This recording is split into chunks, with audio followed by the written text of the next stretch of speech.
प्रतियोगी विद्यार्थियों, एक बार फिर से आपका स्वागत है आपके अपने YouTube चैनल प्रारंभ क्लासेज में। कैसे हैं आप लोग? उम्मीद करता हूं कि ठीक होंगे। तैयारी को गति मिली या अभी भी आपकी तैयारी धीमे धीमे ही चल रही है? अब समय बचा है कम, इसलिए आप दीजिए अपनी तैयारी को गति, क्योंकि पढ़ना भी बहुत है। सबसे अधिक तो हमारा ही सब्जेक्ट पढ़ना है, सामान्य अध्ययन। तो अभी जितना पढ़ाया गया है उतनी वीडियो को ध्यान से देखिए, जो प्रमुख चीज़ें हैं उनको नोट करते चलिए। और टेलीग्राम पे जो क्विज़ कराई जा रही है, अभी एक दिन मैंने कराई हड़प्पा सभ्यता के वीडियो नंबर 1 की, लेकिन परफॉर्मेंस अच्छा नहीं रहा आप लोग का। दूसरे, आप लोगों ने जो है प्रतिभाग भी कम किया। तो बार बार कह रहा हूँ, पढ़ने के अलावा जो आपने पढ़ा है उससे संबंधित क्वेश्चन भी हल करना ज़रूरी है। तो जो अपना टेलीग्राम का लिंक है ना, वो टेलीग्राम चैनल है। तो आप लोग जो भी, चाहे छात्र हों चाहे छात्राएं, जुड़ते समय ध्यान रखिए कि आपकी प्राइवेसी भंग नहीं होगी, आपका नंबर सेव रहेगा, कोई भी आपका नंबर वहाँ से निकाल नहीं सकता है। तो अगर इस बात का डर हो तो ये भूल जाइए। अधिक से अधिक लोग उससे जुड़िए, जिससे कि जल्दी से जल्दी इन प्रश्नों की प्रैक्टिस कराई जा सके। उम्मीद है कि आप लोग इस बात को समझेंगे। अब इस पेट की क्लास को आगे बढ़ाते हैं और आज हम देखेंगे पेट की क्लास नंबर 7, और ये भी जुड़ी है वैदिक सभ्यता और संस्कृति से। और आज हम देखेंगे वैदिक साहित्य के बारे में। वैदिक साहित्य का मतलब वेद ग्रंथों के बारे में देखेंगे, वेदों के ब्राह्मण ग्रंथों के बारे में देखेंगे, वेदों के आरण्यक ग्रंथों के बारे में देखेंगे और वेदों के उपनिषदों के बारे में देखेंगे। जहाँ जरूरत होगी कुछ चीज़ में मैं मौखिक बोलूँगा, आपको सुनना है। अगर लगे कि इम्पॉर्टेंट है तो अपनी अपनी नोट्स में लिख लीजिएगा, ठीक है। तो शुरुआत करते हैं आज के चैप्टर की। वैदिक साहित्य किनको हम कहेंगे? वैदिक साहित्य, तो जैसा कि अभी मैंने बोला कि वैदिक साहित्य से तात्पर्य चारों वेद, ठीक है, वेदों के ब्राह्मण ग्रंथ, वेदों के आरण्यक ग्रंथ और वेदों के उपनिषद से है, ठीक है। वैदिक साहित्य को अपौरुषेय और नित्य कहा जाता है। ये दो चीज़ें ध्यान में रखिएगा। अपौरुषेय का मतलब कि वो साहित्य जिसकी रचना इंसानों ने नहीं की, ठीक है। ऐसा माना जाता है कि वेदों की रचना ईश्वर ने खुद की है। तो अपौरुषेय और नित्य, नित्य का मतलब शाश्वत, हमेशा बना हुआ, ऐसा कहा गया वैदिक साहित्य के बारे में। अब जो हमने वहाँ लिखा वेद, ब्राह्मण ग्रंथ, आरण्यक और उपनिषद, उनको पहले देख लेते हैं, ठीक है। तो वेदों की संख्या अगर देखी जाए तो वेदों की संख्या है 4। सबसे बेसिक क्वेश्चन याद होना चाहिए कि वेदों की संख्या 4, और उन चारों का नाम ऋग्वेद, सामवेद, यजुर्वेद और अथर्ववेद। अभी भी मैं बता दूं कि कुछ लेखकों ने यहाँ पे जो है अपना दिमाग ज़्यादा चलाया है, यानी कि यजुर्वेद को 2 नंबर पे रख दिया, सामवेद को 3 नंबर पे। लेकिन ये ध्यान रखिएगा, जितने भी बोर्ड हैं एग्जाम लेने वाले, वो इसी सीक्वेंस को सही मानते हैं। यानी पहले ऋग्वेद, उसके बाद सामवेद, फिर उसके बाद यजुर्वेद, फिर उसके बाद अथर्ववेद। यही क्रम होना चाहिए। अगर क्रम से कभी पूछे तो अपना भी आंसर ऐसे ही होगा, ठीक है। अब वेदों को लिखा किसने, तो ये ध्यान रखना है कि इसके पहले भी हम जब ऋग्वैदिक काल पढ़ रहे थे तो क्या देखा था कि लेखन कला का ज्ञान नहीं था, सिर्फ भाषा का ज्ञान था। इसलिए हमने इसको कहाँ रखा, ऋग्वैदिक काल को आद्य ऐतिहासिक काल में। याद आया? तो वैसे ही यहाँ ध्यान रख लेना है कि यहाँ हम लेखक नहीं कहेंगे, जो सही शब्द इसके लिए प्रयोग किया जाएगा वो होगा वेदों का संकलन, ठीक है। तो वेदों का संकलन किसने किया? अब हम उसको रचयिता भी कह सकते हैं। जो संकलित करेगा, जाहिर सी बात है, किसी न किसी पांडुलिपि में रखे गया, लेकिन पहला सही शब्द होना चाहिए वेदों का संकलन किसने किया। तो उनका नाम है महर्षि कृष्णद्वैपायन, ठीक है। तो महर्षि कृष्णद्वैपायन ने ही वेदों का संकलन किया था, इसलिए उनको एक नाम दे दिया गया और वो नाम था वेद व्यास। समझ में आया? Question 1 answer 2। जैसे क्वेश्चन पूछा कि वेदों का संकलन किसने किया या वेदों के रचयिता, अगर महर्षि कृष्णद्वैपायन दिया हुआ है तो उसमें वेद व्यास नहीं दिया होगा, वेद व्यास दिया हुआ है तो महर्षि कृष्णद्वैपायन नहीं दिया होगा। तो ध्यान रखना होगा कि महर्षि कृष्णद्वैपायन का ही दूसरा नाम वेद व्यास। वेद व्यास क्यों पड़ा? क्योंकि इन्होंने ही वेदों का संकलन किया था, ठीक है। अगला पॉइंट हमारा ये है, चारों वेदों को सम्मिलित रूप से क्या कहा जाता है? संहिता, ठीक है। तो जो 4 वेद हैं, इन चारों वेदों के लिए हम वेद शब्द के साथ साथ संहिता शब्द का भी प्रयोग कर सकते हैं। जैसे क्वेश्चन बनाने वाला आपसे ऐसे पूछ सकता है कि आर्यों की सबसे प्राचीन संहिता कौन सी है? तो जो पहला वो सबसे प्राचीन यानी ऋग्वेद। ऐसे भी पूछ सकता है कि आर्यों का सबसे प्राचीन वेद कौन सा है, तो ऋग्वेद। तो ये ध्यान में रखना है, वेदों को ही क्या कहा गया है, वेदों का दूसरा नाम संहिता। ठीक है, कितनी संहिताएं हैं, तो जितने वेद उतनी संहिताएं, संख्या 4। आर्यों के प्राचीनतम साहित्य, वेद यानी संहिता, वेद या संहिता आर्यों के सबसे प्राचीनतम साहित्य हैं। ठीक है, नेक्स्ट पॉइंट हमें देखना है कि वेदों की भाषा क्या है। तो वेदों की भाषा है संस्कृत। अब यही थोड़ा सा ध्यान रख लेना है, भाषा तो है संस्कृत लेकिन लिपि ब्राह्मी। ठीक, तो पूरा कन्फ्यूजन दूर कर लीजिए। अगर पूछे कि हमारी सबसे प्राचीन भाषा, तो हड़प्पा काल के बाद जो पहली भाषा हमको दिखती है वो है संस्कृत। ठीक है, तो पहली हमारी भाषा है संस्कृत, लेकिन अगर इसी क्वेश्चन को बदला और पूछ ले हमारी पहली लिपि, तो लिपि है ब्राह्मी। संस्कृत भाषा से ही सारी भाषा का विकास हुआ है और ब्राह्मी लिपि से ही सारी लिपियों का विकास हुआ है भारत में। समझ में आ गया, अब कन्फ्यूजन नहीं होगा। भाषा सबसे प्राचीन संस्कृति, लिपि सबसे प्राचीन ब्राह्मी। ठीक है, अगला पॉइंट देखिए। अब वेदों के साथ, वेदों को तो हमने देख लिया कि वेद हैं क्या, अब ब्राह्मण ग्रंथ, तो ये वेदों के गद्य भाग हैं। तो वेदों की व्याख्या की गई, वेद अधिकतर जो है पद्य में लिखे गए हैं, कुछ वेदों में कहीं कहीं गद्य का भी प्रयोग हुआ है। लेकिन अब जैसे ऐसे समझिए कि जब हम लोग हाई स्कूल या इंटर में पढ़ते थे या जब और छोटी क्लास में पढ़ते थे, तो हमारी हिंदी की किताब में कविता भी हुआ करती थी, और हम क्या करते थे, कविता का हमसे अर्थ लिखने के लिए कहा जाता था, और हम वो अर्थ कविता में लिखते थे या गद्य में लिखते थे, गद्य में लिखते थे ना, यानी कि हमने उस कविता को समझा और समझने के बाद जैसा हमको समझ में आया ऐसा हमने गद्य में लिख दिया। तो वैसे ही वेदों के गद्य भाग हैं जिनको हम क्या कहते हैं, ब्राह्मण ग्रंथ। क्वेश्चन पूछता है इनमें से वेदों का गद्य भाग किसे कहते हैं, 4 ऑप्शन होगा, आरण्यक, उपनिषद, संहिता, ऐसे करके। ठीक है, तो वेदों के गद्य भाग ब्राह्मण ग्रंथ। तो हर वेद के साथ उसके ब्राह्मण ग्रंथ जुड़े हुए हैं। जैसे जैसे हम वेद पढ़ेंगे वैसे वैसे ब्राह्मण ग्रंथों को मैं बताते जाऊंगा। अगला जो इसमें जुड़ा हुआ है वैदिक साहित्य में वो है आरण्यक। आरण्यक क्या है, तो पहले आरण्यक का अर्थ देख लेते हैं। आरण्यक शब्द का अर्थ वन में लिखा जाने वाला, और जब वन में लिखा गया है इसलिए इसके लिए एक शब्द हम यूज करते हैं या प्रयोग किया गया है, वो है वन पुस्तक। तो आरण्यक ग्रंथों को ही हम वन पुस्तक भी कहते हैं। ठीक है, आरण्यक संस्कृत शब्द है, उसका हिंदी में अर्थ ही वन होता है। ठीक है, तो वन पुस्तक वन में लिखी गई इसलिए इनको नाम दिया गया आरण्यक ग्रंथ। आगे ध्यान रखना है कि इनमें दार्शनिक सिद्धांतों एवं रहस्यवाद का वर्णन है। अब वन में गया है, कोई लिख रहा है तो क्या करेगा, दर्शन ही लिखेगा, और कोई उसको डिस्टर्ब करने वाला तो है नहीं। इसीलिए कहा जाता है कि विद्यार्थियों को अकेले बैठ के पढ़ना चाहिए, जिससे कि वो जो भी पढ़ रहे हैं उसकी विशद व्याख्या अपने मन में कर सके। तो इसी वजह से यहाँ कहा गया कि जो आरण्यक हैं वो वेदों के दार्शनिक सिद्धांत और वेदों के रहस्यवाद का वर्णन करते हैं। ठीक है, अब वेदों का जो नेक्स्ट जो वैदिक साहित्य है वो है अपना उपनिषद। उपनिषद का संधि विच्छेद अगर करें तो हिंदी में करें तो उपनि प्लस सद ऐसा होगा, लेकिन यहाँ हम हिंदी के हिसाब से नहीं कर रहे हैं, हम इतिहास के हिसाब से अपने समझने के लिए कर रहे हैं कि उपनिषद का अर्थ अगर हम निकालें तो कैसे निकलेगा। तो उप का अर्थ हुआ समीप, नी का अर्थ हुआ निष्ठापूर्वक, सद का अर्थ हुआ बैठना। ठीक है, यानी एक शब्द में कहें तो उपनिषद का अर्थ गुरु के समीप बैठकर निष्ठापूर्वक ज्ञान प्राप्त करना।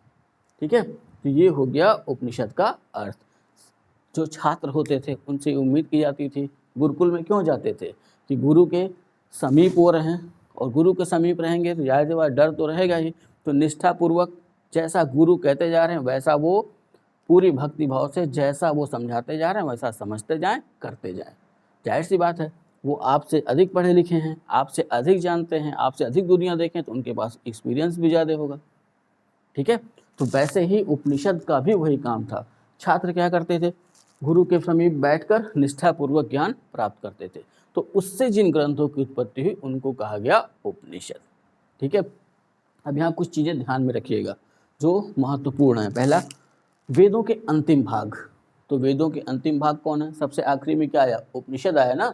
वैदिक साहित्य में वेद से ही तो जुड़े हैं ब्राह्मण ग्रंथ, आरण्यक और उपनिषद। तो सबसे आखिरी में कौन आया, उपनिषद। तो उपनिषद को हम क्या कहते हैं कि उपनिषद को कहा जाता है वेदों का अंतिम भाग, इसलिए उपनिषदों को एक नाम दे दिया गया वेदांत। ठीक है। तो क्वेश्चन कैसे बनता है, इसमें से वेदांत किसे कहते हैं, तो वेद की जगह पर एक ऑप्शन होगा उपवेद। उपवेद ब्राह्मण ग्रंथ, आरण्यक, उपनिषद, ठीक है। तो वेदांत, उपनिषद, तो उपनिषद को दिया गया दूसरा नाम वेदांत, ऐसा इसलिए क्योंकि उपनिषद को माना जाता है कि ये वेदों के अंतिम भाग है, ठीक है। अब जो सबसे मोस्ट इंपॉर्टेंट है वो ध्यान रखना है, उपनिषदों की संख्या। तो उपनिषदों की संख्या है 108, ठीक है। कुल मिलाकर के 4 वेदों के 108 उपनिषद, ऐसी चर्चा की गई है। लेकिन ध्यान ये रखना है कि 10 उपनिषद ही ऐसे हैं जो सबसे महत्वपूर्ण हैं, और आगे चल के शंकराचार्य ने इन्हीं 10 उपनिषदों पर भाष्य लिखे, ठीक है। और ये उपनिषद हैं ईश, केन, कठ, प्रश्न, मुंडक, मांड्युक, छांदोग्य, बृहदारण्यक, ऐतरेय और तैत्तिरीय। सबके आगे उपनिषद जोड़ लीजिएगा, जैसे ईश उपनिषद, केन उपनिषद, कठ उपनिषद, प्रश्न उपनिषद, ऐसे, ठीक है। तो ये 10 उपनिषद सबसे महत्वपूर्ण है।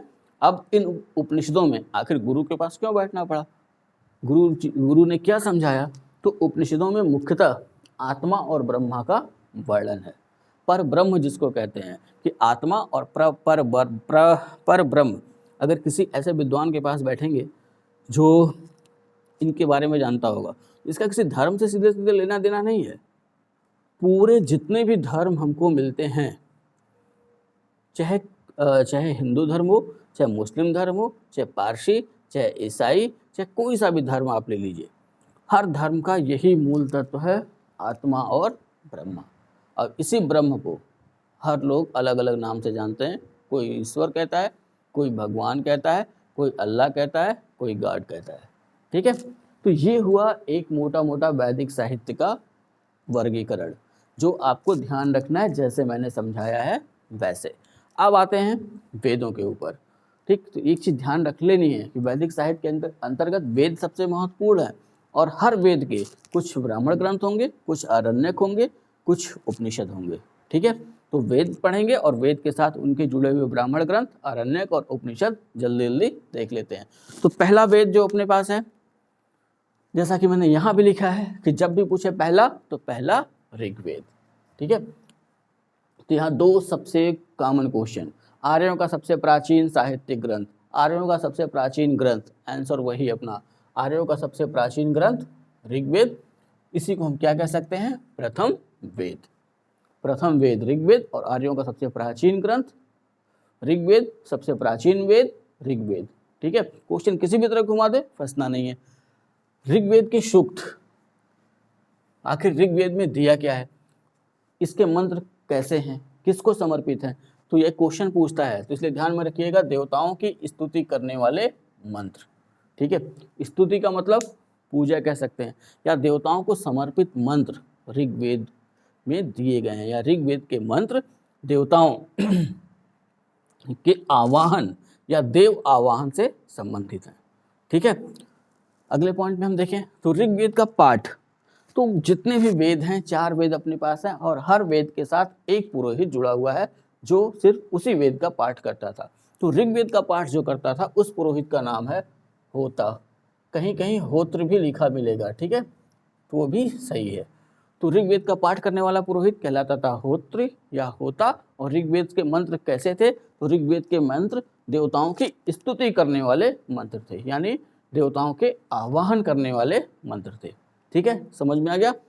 अब यहाँ ध्यान रखिएगा, ऋग्वेद में 10 मंडल, 10 मंडल का मतलब 10 अध्याय कह सकते हैं, 10 भाग कह सकते हैं, ठीक है। 10 मंडल, 1028 सूक्त, ये याद होना चाहिए पूरी तरह कि ऋग्वेद में कितने मंडल, तो तुरंत निकलना चाहिए 10 मंडल, कितने सूक्त, 1028 सूक्त, ठीक है। अब कभी कभी पूछ लेता है सूक्त की जगह मंत्र या ऋचाएं, ठीक है। तो मंत्र या ऋचाओं के समूह को ही हम क्या कहते हैं, सूक्त कहते हैं। जैसे 4 मंत्र हो गए तो 4 मंत्र मिल करके एक सूक्त बन जाएगा, ठीक है। 2 मंत्र हो गए तो 2 मंत्र मिल करके एक सूक्त बनाया जा सकता है। 10 मंत्र हो गए तो 10 मंत्र को मिला करके एक सूक्त बनाया जा सकता है। तो यहाँ ध्यान रखना है कि यहाँ थोड़ा सा कन्फ्यूजन है कि मंत्र या ऋचाओं की संख्या कितनी। तो 2 आंकड़े हमको मिलते हैं, 10,552 और 10,558। कुछ किताबें कहती हैं कि 10,552 है और कुछ किताबें कहती हैं कि 10,558। तो हमको इसमें नहीं उलझना है, जो ऑप्शन में मौजूद हो दोनों में से वो अपना आंसर। अब अगर दोनों मौजूद है तो कोई लगा लीजिएगा, ठीक है। लेकिन ये भूल वो करेंगे नहीं, दोनों में से एक ही देंगे। और अमूमन हमारा मानना है कि सबसे पहले 10,558 पर ही जाइएगा, ठीक है। अगर दोनों पूछ लिया ऑप्शन में, दोनों ऑप्शन में दे दिया तब, तो एक लाइन में ध्यान रख लेना है कि ऋग्वेद में 10 मंडल, 1028 सूक्त और 10,558 या 10,552 मंत्र या ऋचाएँ हैं, ठीक है। तो ऋचाओं या मंत्रों का समूह क्या कहलाता है? सूक्त। समझ में आ गया।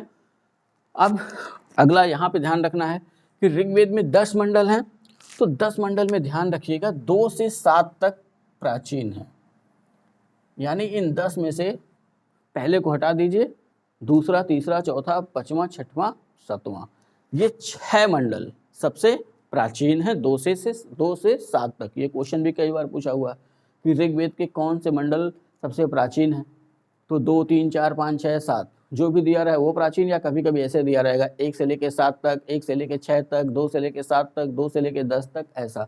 तो आंसर क्या हो जाएगा? 2 से 7 तक के जो मंडल हैं वो सबसे प्राचीन। सबसे नवीन मंडल कौन कौन से हो गए तब? तो जो बचे वो सबसे बाद के या सबसे नवीन, 1, 8, 9, 10, ठीक है।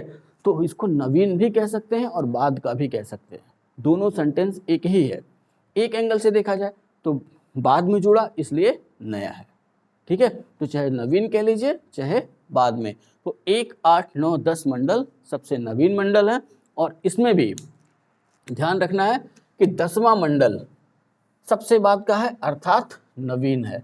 और 10वें मंडल के संदर्भ में एक चीज़ और मैं बता दूं, पीछे भी हम लोग पढ़ चुके हैं, यहाँ भी ध्यान रखना है कि 10वें मंडल में ही क्या दिया हुआ है, किसी को याद आ रहा है? में ही पुरुष सूक्त, पुरुष सूक्त का वर्णन है। समाज याद करिए, जब हमने ऋग्वैदिक समाज पढ़ा था कि 10वें मंडल में पुरुष सूक्त का वर्णन है, जहाँ ये बताया गया कि एक विराट पुरुष से मुख से ब्राह्मण, भुजाओं से क्षत्रिय, जंघे से वैश्य और पैरों से शूद्र का जन्म हुआ। तो पुरुष सूक्त किसमें? 10वें मंडल में। 10वां मंडल सबसे बाद का, यानी कि सबसे नया मंडल पूछे तो 10वां, सबसे प्राचीन पूछे तो 2 से लेके 7 तक में जो भी ऑप्शन में दिया रहा है वो अपना आंसर, ठीक है। अब यहाँ ध्यान रखिएगा कि 10वां मंडल सबसे बड़ा है और दूसरा मंडल सबसे छोटा, ठीक। याद रखना भी आसान है। कभी पूछे कि सबसे बड़ा मंडल कौन सा है ऋग्वेद का? 10वां। सबसे छोटा मंडल कौन सा है? दूसरा, ठीक। अब ये ध्यान रखिए कि जैसा ऋग्वेद में चर्चा की गई ऋग्वैदिक काल के लिए, तो उस हिसाब से ऐसा माना जाता है कि ऋग्वेद की रचना संभवतः सप्त सैंधव प्रदेश में हुई थी। तो रचना का मतलब यहाँ ये मत ध्यान रख लीजिएगा कि लिखा गया था। रचना का मतलब कि वहीं से कुछ ऋषि मुनियों ने इनको अपने मंत्रों में ढाला होगा और अपने छात्रों तक पहुँचाया होगा, और पीढ़ी दर पीढ़ी ये मौखिक ये मंत्र पहुँचते रहे, ठीक है। तो उस हिसाब से संभवतः सप्त सैंधव प्रदेश में ऋग्वेद की रचना हुई। अब एक जैसे मैथमेटिक्स आप पढ़ते हैं वैसे मैंने बना दिया है आपकी आसानी के लिए, ठीक है। ऋग्वेद का अगर हम संधि विच्छेद करें तो ऋग वेद, ठीक है। तो ऋग का मतलब स्तुति मंत्र, किसके स्तुति मंत्र? देवताओं के, ठीक है। और वेद का मतलब हमने शुरुआत में ही पढ़ा, जैसे ऋग्वैदिक काल हमने पढ़ना शुरू किया वहाँ पे हमने सीधे सीधे लिखा है वेद का अर्थ क्या होता है? ज्ञान, लिखा है ना। तो ऋग वेद, ऋग का मतलब स्तुति मंत्र और वेद का मतलब ज्ञान। समझ में आ गया। अब ऋग्वेद के 3 भाग कह सकते हैं, या 3 ऋग्वेद के 3 पाठ या 3 भाग कह सकते हैं। 3 पाठ मिलते हैं हमको और उनका नाम है, पहला साकल, साकल में 1017 सूक्त, दूसरा बालखिल, इसमें 11 सूक्त, 8वें मंडल का इसको परिशिष्ट माना जाता है, परिशिष्ट का मतलब बाद में जोड़ा गया। तीसरा है वाष्कल, इसमें 56 सूक्त हैं लेकिन ये उपलब्ध नहीं है, तो 1017 और 11 को जोड़ दिया जाए तो 1028, और यही सूक्तों की संख्या है ऋग्वेद की, ठीक है। तो साकल और वालखिल मिलकर ही आज ऋग्वेद का निर्माण करते हैं। वाष्कल हमको मौजूद ही नहीं है। अब यहाँ क्वेश्चन कैसे बनाते हैं, जैसे दे दिया वालखिल और पूछ लेगा कि वालखिल का संबंध किस वेद से है, दे दिया शाकल, पूछ लिया शाकल का संबंध किस वेद से है, वैसे ही दे दिया वाष्कल और पूछ लिया वाष्कल का संबंध किस वेद से है। तो ऐसे अपना आंसर क्या हो जाएगा, ऋग्वेद। ठीक है, तो ये बहुत बेसिक है, अभी इतना ध्यान रखना है। ठीक, इतना याद होना चाहिए, इतना तैयार होना चाहिए किसी भी एग्जाम के लिए, यहाँ से आने वाला क्वेश्चन छूटना नहीं चाहिए। अब ऋग्वेद के ब्राह्मण ग्रंथों पे ध्यान दें कि ऋग्वेद के ब्राह्मण ग्रंथ कौन कौन से हैं। तो ऋग्वेद के ब्राह्मण ग्रंथों में पहला है ऐत्रेय ब्राह्मण। तो ऐत्रेय ब्राह्मण के बारे में ऐसा कहा जाता है कि इसके संकलनकर्ता महिदास थे, उनकी माँ का नाम ऐत्रा था, इत्रा, और इत्रा का पुत्र होने के नाते वे इत्रा का पुत्र होने के नाते महिदास ऐत्रेय कहलाए और उनके द्वारा रचा गया ब्राह्मण ग्रंथ ऐत्रेय ब्राह्मण कहलाया। ठीक है, इसमें दिया क्या गया है, तो सोम यज्ञ का विस्तृत वर्णन दिया गया है ऐत्रेय ब्राह्मण में। सुनह सेप आख्यान यानी सुनह सेप की कथा दी गई। अभी यहाँ बताने की जरूरत नहीं सुनह सेप की कथा क्या थी, बस इतना ध्यान रखिएगा कि सुनह सेप की कथा का संबंध किस ब्राह्मण ग्रंथ से, तो ऐत्रेय। ठीक है, और इसी में राज्याभिषेक के यज्ञ विधान दिए गए हैं और ऐत्रेय ब्राह्मण को ही एक दूसरा नाम दिया गया है पंचिका।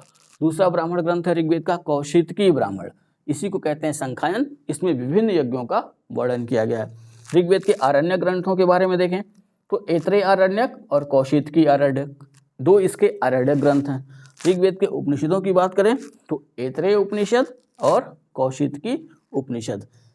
ऋग्वेद वाले में एक चीज अच्छा है कि एक बार अगर आपने याद कर लिया ना तो कोई दिक्कत नहीं, खाली लास्ट में हमको यहाँ ब्राह्मण है, यहाँ आरण्यक कर देना है, यहाँ उपनिषद कर देना है, नाम वैसे का वैसे। तो ऋग्वेद के संदर्भ में जब भी क्वेश्चन बनाते हैं जैसे पूछ लिया ऋग्वेद का ब्राह्मण ग्रंथ, तो ऐत्रेय या कौशितकी दोनों में से कोई दिया होगा। ऋग्वेद का आरण्य ग्रंथ ऐत्रेय आरण्यक या कौशितकी आरण्यक। ऋग्वेद का उपनिषद ग्रंथ तो ऐत्रेय उपनिषद या कौशितकी उपनिषद। ठीक है, तो इतना ऋग्वेद के संबंध में। एक स्क्रीनशॉट लीजिए, फिर आते हैं बाकी के अन्य 3 वेदों के ऊपर।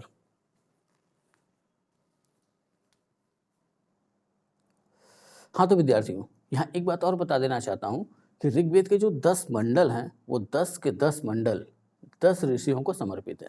जैसे प्रथम मंडल की बात कर ली जाए तो मधुच्छंदा, दीर्घतमा और अंगिरस, ये 3 ऋषियों को पहला मंडल समर्पित है। दूसरा मंडल जो ऋग्वेद का है वो गृध शमद को समर्पित है।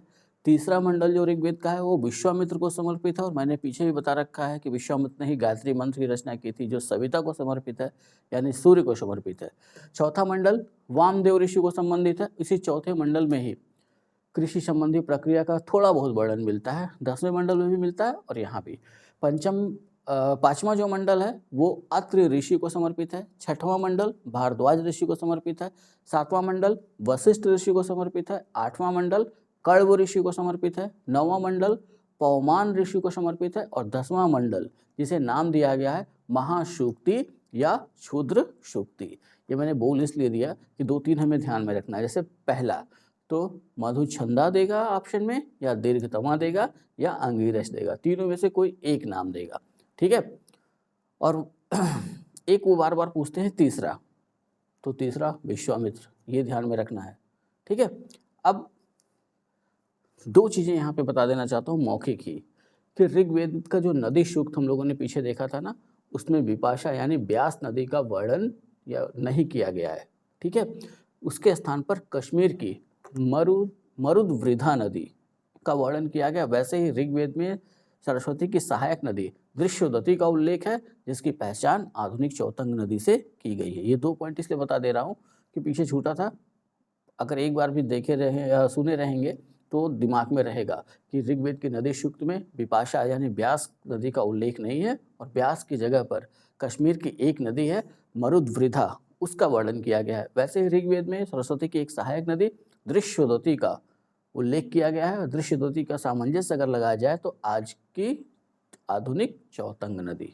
ठीक है, अब नेक्स्ट वेद पे आते हैं। तो अगला वेद है अपना साम वेद। तो साम का अर्थ क्या होता है? साम का अर्थ है गायन। वेद का मतलब ज्ञान तो है ही है, तो गायन का ज्ञान कह सकते हैं।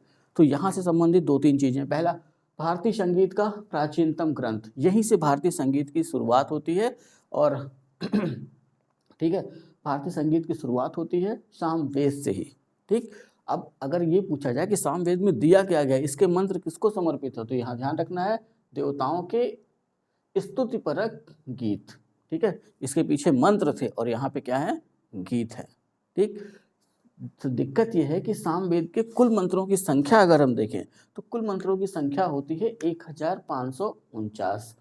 अब यहाँ ये ध्यान रखना है कि 1549 में 75 मंत्र ही सामवेद के हैं, बाकी 1474 मंत्र ऋग्वेद के 8वें और 9वें मंडल से लिए गए हैं। ठीक है, तो इस पॉइंट को ध्यान रखिएगा कि ऋग्वेद का या ऐसा क्वेश्चन पूछता है कि इनमें से कौन सा वेद है जो ऋग्वेद पे आधारित है, तो आंसर क्या हो जाएगा, सामवेद। क्योंकि हम क्या देख रहे हैं, 1474 मंत्र ऋग्वेद वाले ही इसमें डाल दिए गए हैं, बाकी केवल 75 मंत्र ही इसके नए हैं।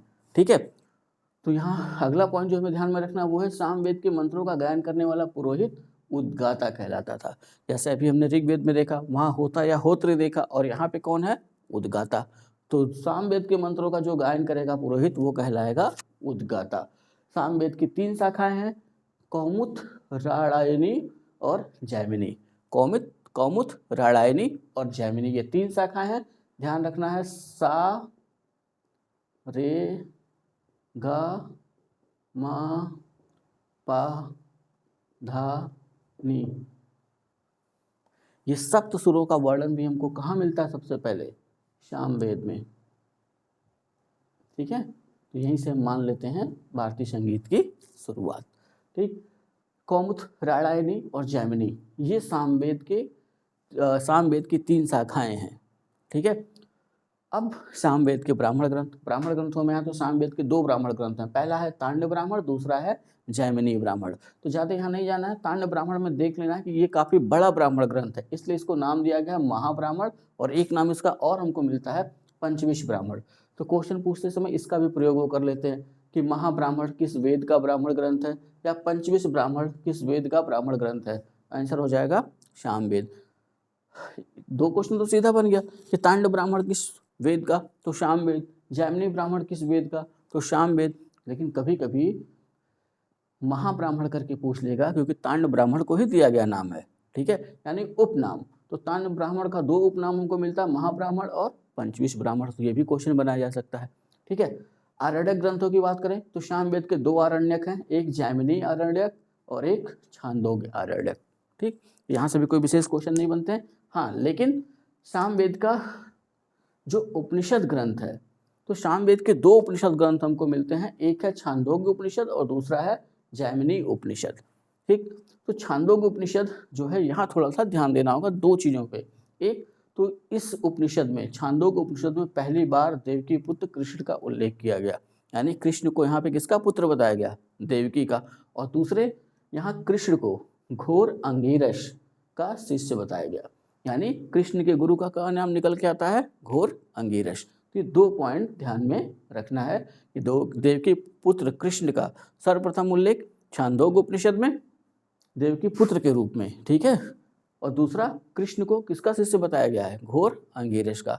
कई बार ये क्वेश्चन पूछा है, इसलिए ध्यान में रखना है। यहाँ ध्यान रखना है कि प्रथम 3 आश्रमों का उल्लेख है। आगे जब हम उत्तर वैदिक काल पढ़ेंगे, उत्तर वैदिक काल के बाद हम सूत्र काल में जाते हैं, तो वहाँ आश्रमों की चर्चा मिलती है। जवालोपनिषद और छांदोग्य उपनिषद में पहले 3 आश्रम, और जवालोपनिषद में जाकर के 4 आश्रमों की चर्चा हमको मिल जाती है। ऐसा माना गया है कि हिंदू धर्म में पूरे जीवन काल को 100 वर्ष माना गया और 25-25 के 4 आश्रमों में विभाजित किया गया।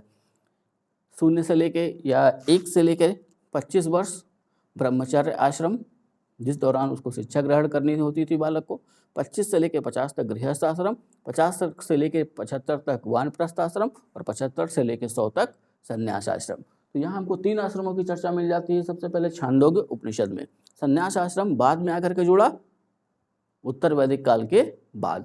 ठीक है, उद्दालक आरूढ़ी और उनके पुत्र श्वेतकेतु के बीच ब्रह्मा एवं आत्मा की अभिन्नता को लेकर संवाद भी इस उपनिषद में मिलता है। अब यहाँ चर्चा करने की जरूरत नहीं है कि उनके बीच में कौन सा संवाद हुआ, जब किसी और बड़ी क्लास में पढ़ेंगे तो वहाँ मैं बताऊँगा।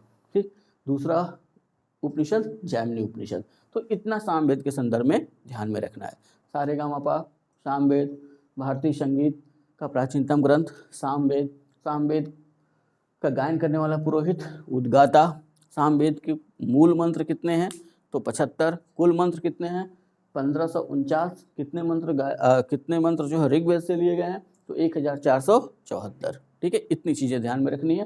ब्राह्मण ग्रंथ तांड और जैमिनी, आरण्यक जैमिनी और छांदोग्य, उपनिषद छांदोग्य और जैमिनी। ठीक है, तो यहाँ आरण्यक और उपनिषद में देखा जाए तो सेम ही है, खाली वहाँ आरण्यक ले देंगे, यहाँ उपनिषद। और उपनिषदों में छांदोग्य उपनिषद में दो चीज़ें ध्यान में रखनी है कि देवकी पुत्र कृष्ण का सर्वप्रथम उल्लेख हमको छांदोग्य उपनिषद में मिलता है, और इसी उपनिषद में कृष्ण को घोर अंगिरस का शिष्य बताया गया है। यहीं हमें 3 आश्रमों का उल्लेख मिलता है, साथ ही साथ उद्दालक अरुणी और उनके पुत्र श्वेत केतु के बीच ब्रह्मा और आत्मा को लेकर के जो संवाद हुआ था उसकी भी चर्चा हमको मिलती है। अपना जो तीसरा वेद है वो है यजुर्वेद। अब यहाँ दो, यजुर्वेद और अथर्ववेद, कन्फ्यूजन कहाँ होगा, एक जगह आएगा कर्मकांड और एक जगह आएगा अंधविश्वास। ठीक है, तो यहाँ हम क्या देख रहे हैं, यजुर्वेद एक कर्मकांडी वेद है। कर्मकांड किसको कहते हैं, कर्मकांड का मतलब कि जब हम कोई पूजा करते हैं, यज्ञ करते हैं, तो उस दौरान जितनी भी ऐसी चीज़ें करते हैं, जैसे अगरबत्ती जलाना, दिए जलाना, ठीक है, यज्ञ हवन में जो कुछ डालना ईश्वर को प्रसन्न करने के लिए, तो ये सारा का सारा क्या है, कर्मकांड। ठीक है, कि ऐसे करो तो इतने ईंटें रखो तो यज्ञ वेदी बनेगी, इतने दीपक जलाओ, इतनी अगरबत्तियाँ जलाओ, ये धूप जलाओ, तो ये फूल ले आओ, तो ये सब किसके तहत आता है, ये कर्मकांड के अंतर्गत आता है। ठीक है, तो अगर पूछे कि कर्मकांडी वेद कौन सा है, तो क्या आंसर हो जाएगा, यजुर्वेद। ठीक, यजुर्वेद में दिया क्या है, तो यजुर्वेद में यज्ञों से संबंधित अनुष्ठान विधियों का उल्लेख किया गया है। अब जो सबसे महत्वपूर्ण ये है कि पद एवं गद्य दोनों में रचित है। तो क्वेश्चन पूछा जाता है कि कौन सा ऐसा वेद है जो गद्य और पद्य दोनों में लिखा गया है, तो अपना क्या आंसर हो जाएगा, यजुर्वेद। तो दो कॉमन क्वेश्चन यहाँ से वो बनाते हैं, पहला कि किस वेद को कर्मकांडी वेद कहा जाता है, तो जो हमारा कन्फ्यूजन होगा यजुर्वेद और अथर्ववेद में। तो अब तो क्लियर है ना, कर्मकांड का मतलब कि पूजा के दौरान जो अन्य क्रियाएं हम करते हैं, धूप दीपक ये सब जलाना, ठीक है, अगरबत्ती जलाना, फूल माला, ये सब किसके तहत आ जाएगा, कर्मकांड के तहत। ठीक, पद एवं गद्य में लिखा गया वेद यजुर्वेद। अब यजुर्वेद के कर्मकांडों को संपन्न कराने वाला पुरोहित कौन था, तो उसको कहा गया है अध्वर्यु। तो 3 पुरोहित आ गए अपने पास, एक ऋग्वेद वाला होता, सामवेद वाला उद्गाता और यजुर्वेद वाला अध्वर्यु। ठीक है, यजुर्वेद की 2 शाखाएं हमको मिलती हैं, एक है शुक्ल यजुर्वेद और दूसरा कृष्ण यजुर्वेद। शुक्ल यजुर्वेद को ही एक नाम दिया गया है, वो नाम है वात्स्यनेयी संहिता। क्या शुक्ल यजुर्वेद कह लें या वात्स्यनेयी संहिता। कृष्ण यजुर्वेद का नाम सिर्फ कृष्ण यजुर्वेद ही है। कुछ विद्वानों का मानना है कि ये जो शुक्ल यजुर्वेद है यानी वात्स्यनेयी संहिता जो है, यही मूल यजुर्वेद है। ठीक है, वो बात की बात है और बड़ी क्लास में देखेंगे। अब ब्राह्मण ग्रंथों की बात करें तो शतपथ ब्राह्मण यजुर्वेद का पहला ब्राह्मण ग्रंथ है। शतपथ ब्राह्मण, इसके लेखक महर्षि याज्ञवल्क्य हैं। ठीक है, तो ये ध्यान में रख लेना है कि कभी कभी क्या होता है कि शुक्ल यजुर्वेद का ब्राह्मण भी हम मान लेते हैं किसको, शतपथ ब्राह्मण को, और शुक्ल यजुर्वेद को ही हम क्या मानते हैं, मूल यजुर्वेद। तो अभी आप मत उलझिएगा वहाँ पे, अभी सिर्फ इतना समझना है कि यजुर्वेद का जो ब्राह्मण ग्रंथ है, 2 ब्राह्मण ग्रंथ हैं, एक है शतपथ ब्राह्मण और दूसरा है तैत्तिरीय ब्राह्मण। ठीक है, तो शतपथ ब्राह्मण काफ़ी महत्वपूर्ण है, वो ध्यान में रखना है। शतपथ ब्राह्मण में कुछ चीज़ें दी गई, पहले उसका लेखक पूछ लेता है, तो इसके लेखक हैं याज्ञवल्क्य। ठीक, अब शतपथ ब्राह्मण में दिया क्या गया है, तो सबसे महत्वपूर्ण इसमें राम काफ़ी चर्चा में है, तो राम कथा का सबसे पहली बार वर्णन मिल जाता है हमको शतपथ ब्राह्मण में। राम कथा दिया गया है, जल प्लावन कथा दी गई है। जल प्लावन कथा एक कहानी है, कभी बाद में समझाऊंगा। पुनर्जन्म का सिद्धांत, पुरुरवा उर्वशी आख्यान, अश्विन कुमार द्वारा च्यवन ऋषि को यौवन दान दिया जाना आदि कथा का वर्णन हमको मिलता है यजुर्वेद के ब्राह्मण ग्रंथ शतपथ ब्राह्मण में। ठीक है, जो सबसे कॉमन क्वेश्चन बनता है वो ये बनता है कि शतपथ ब्राह्मण किस वेद का ब्राह्मण ग्रंथ है, आंसर हो जाएगा यजुर्वेद। ठीक है, इसका दूसरा ब्राह्मण ग्रंथ है तैत्तिरीय ब्राह्मण। आरण्य की बात करें तो यजुर्वेद के 3 आरण्यक हमको मिलते हैं, पहला बृहदारण्यक आरण्यक, दूसरा तैत्तिरीय आरण्यक और तीसरा शतपथ आरण्यक। तो यहाँ ज़्यादा गहराई में जाने की जरूरत नहीं है। ठीक है, अब यहाँ जो उपनिषद की बात आती है तो वैसे इसके हमको 7 उपनिषद मिलते हैं, जिसमें से 3 काफ़ी महत्वपूर्ण हैं, वो ध्यान में रखना है। एक बृहदारण्यक उपनिषद, वो इसलिए क्योंकि इसी में दिया गया है याज्ञवल्क्य गार्गी संवाद। सीधा क्वेश्चन पूछता है कि याज्ञवल्क्य गार्गी संवाद इनमें से किस उपनिषद में दिया गया है। आंसर हो जाएगा बृहदारण्यक उपनिषद। और दूसरा क्वेश्चन वो बनाते हैं कि बृहदारण्यक उपनिषद का संबंध किस वेद से है, तो आंसर हो जाएगा यजुर्वेद। दूसरा है तैत्तिरीय उपनिषद।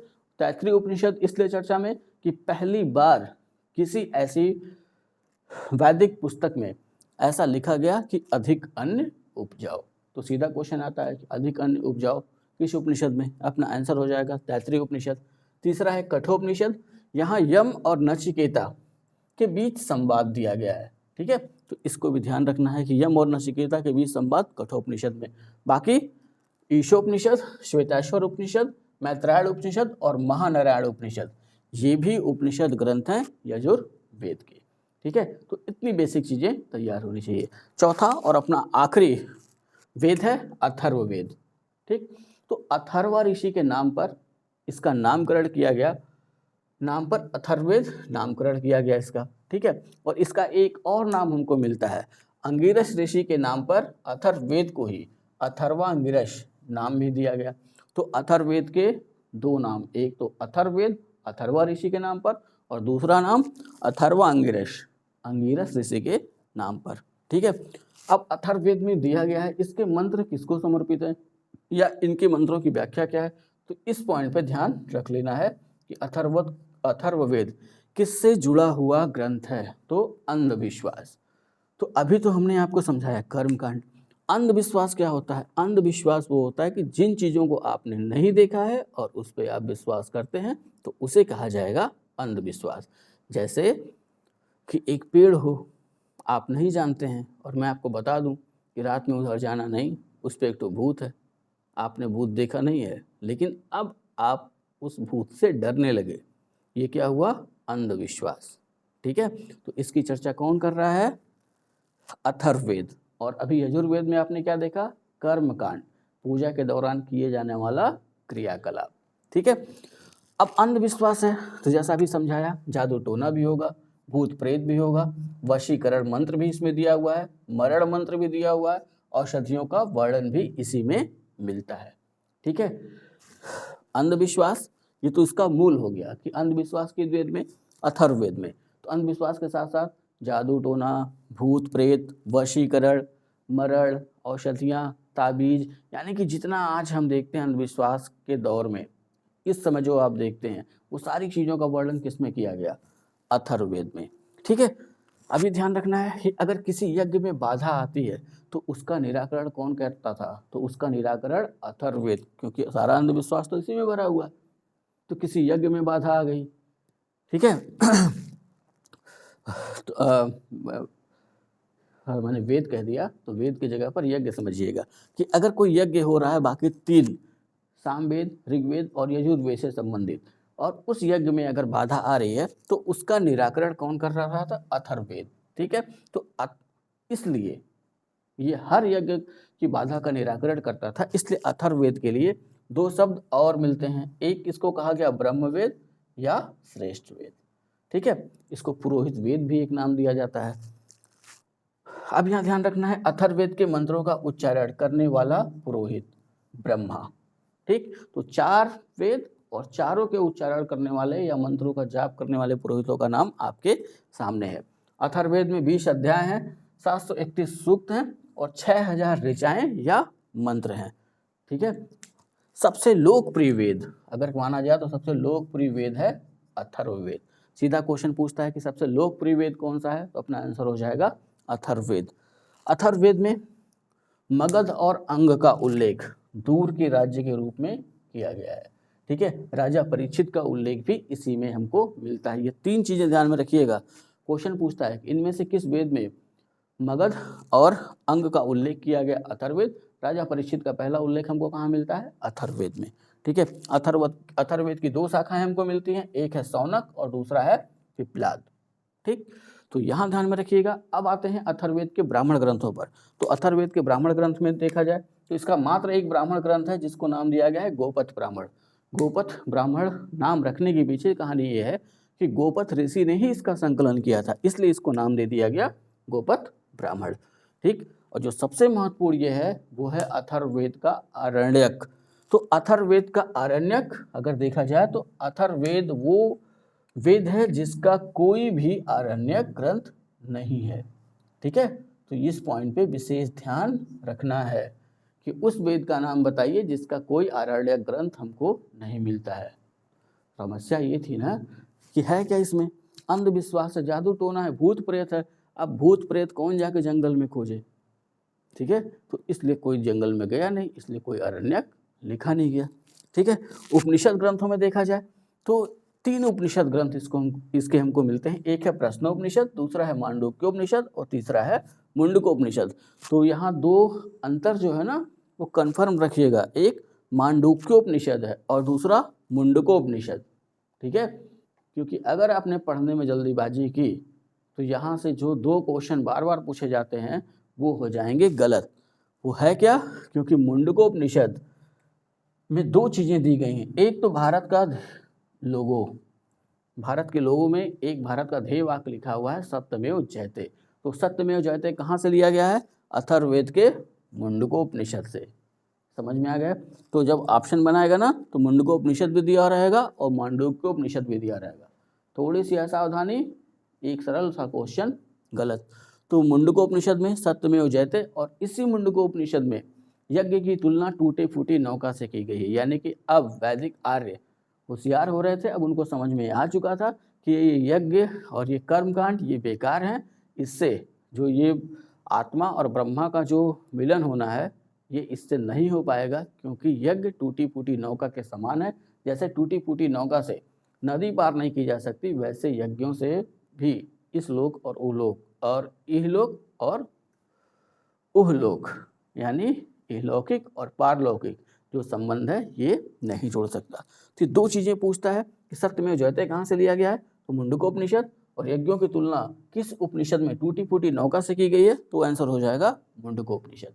ठीक है, नोट्स नीचे नोट है, 3 नोट के 3 पॉइंट है वो आपको ध्यान में रखने हैं। पहला पॉइंट क्या है, शतपथ ब्राह्मण सबसे प्राचीन और सबसे बड़ा ब्राह्मण ग्रंथ। सीधा सा क्वेश्चन आएगा कि सबसे प्राचीन ब्राह्मण ग्रंथ कौन सा है, शतपथ ब्राह्मण। सबसे बड़ा ब्राह्मण ग्रंथ कौन सा है, शतपथ ब्राह्मण। ठीक है, दूसरा छांदोग्य उपनिषद सबसे प्राचीन उपनिषद। ध्यान रख लीजिएगा, ऊपर वाला शतपथ ब्राह्मण सबसे प्राचीन ब्राह्मण ग्रंथ है, लेकिन छांदोग्य उपनिषद सबसे प्राचीन उपनिषद है। मांडुक्य उपनिषद सबसे छोटा उपनिषद है। ठीक है, तो ये बेसिक चीजें रही वैदिक साहित्य से। ठीक है, या आप कह सकते हैं कि वैदिक साहित्य के तहत हमने वेद देख लिए, वेदों के ब्राह्मण ग्रंथ देख लिए, वेदों के आरण्य ग्रंथ देख लिए, वेदों के उपनिषद देख लिए और उनसे जुड़ी हुई मोटी मोटी कुछ चीज़ें भी देख ली। ठीक है, आपका काम है कि इसको पूरी तरह तैयार करना, और अमूमन 4 शिफ्ट में पेपर होना है, तो 2 या 3 शिफ्ट में इससे क्वेश्चन जरूर वो बनाएंगे, क्योंकि हर साल बना रहे हैं और जैसा अपने देश का माहौल चल रहा है तो बनना ही बनना है। ठीक है, तो अच्छे से तैयार करिएगा इसको।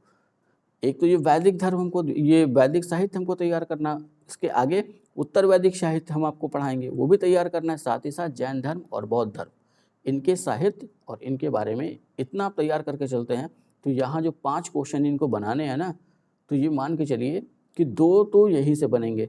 5 क्वेश्चन का सिलेबस काफ़ी लंबा चौड़ा है। अब समस्या ये है कि क्या छोड़ा जाए और क्या पढ़ा जाए। तो इससे अच्छा है कि 50 दिन का टाइम है अपने पास, अभी भी 48 दिन बचे हुए हैं, और हम लोग अगर चाहेंगे, अगर मेहनत करेंगे तो ठीक ठाक पढ़ लेंगे।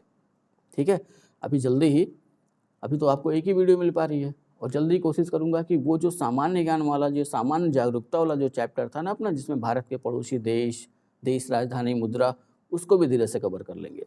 और अभी एक काम कर सकते हैं कि जो हमारा कॉन्स्टिट्यूशन वाला यानी संविधान वाला जो हिस्सा है, उसमें जैसे मैंने मूल अधिकार पढ़ा दिया है, मौलिक कर्तव्य पढ़ा दिया है, राज्य के नीति के निर्देशक तत्व पढ़ा दिया है। प्लेलिस्ट में जाइए, प्लेलिस्ट बनी हुई है। हाँ, थोड़ा विस्तृत पढ़ाया गया है, तो उससे कोई दिक्कत नहीं होगी। अगर आप देख लेंगे, एक एक दिन भी अगर एक एक वीडियो देखते हैं तो काफ़ी कुछ क्लियर हो जाएगा। ठीक है, नहीं होगा तो मैं तो थोड़ा बहुत तो बताऊंगा ही, और अच्छा रहेगा अगर आपके पास समय हो तो आप देख लें। ठीक, तो ये रहा अपना वैदिक साहित्य का। अब अगली क्लास जो हम शुरू करेंगे वो उत्तर वैदिक काल की।